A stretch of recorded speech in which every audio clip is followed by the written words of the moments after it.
yosh bolalarni Ramazon ettirmanglar desam, ba'zi birlar xafa bo'lib qoldi. Ramazonning shukuhi qani deb qolishdi.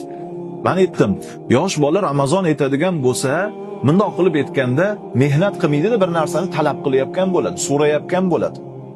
O'zi erishmasdan birovni qo'liga qarab qolgan boladan kim katta bo'ladi ertaga? Aytaymi, kim katta bo'ladi? Bir ayol yig'lab kelyapti oldimga. Ha, nima? Erim talog'imni bermoqchi. Nimaga? O'tgan yili Ramazonda adam bizga zakotini berdi deydi. Shu zakotni puliga deydi, erim mashina oldi deydi. Mashina uyda turadi, o'tda bo'tda bir haydab yuradi xolos deydi.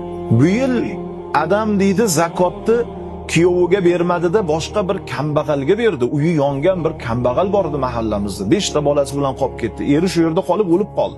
Shunga bersa, endi erim talog'imni beraman deyapti deydi. Nimaga desa, sana adem bu yil zakotni bermadi. Qachongacha men Cobalt minaman, boshqasini olishim kerak edi deyapti deydi.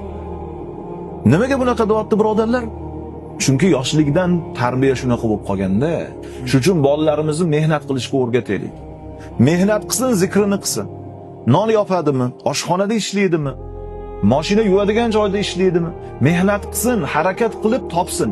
Faqat dunyosini emas, qalbiga Allohning ishqini ham solib qo'ying, ikkovini ham qilib yuraversin.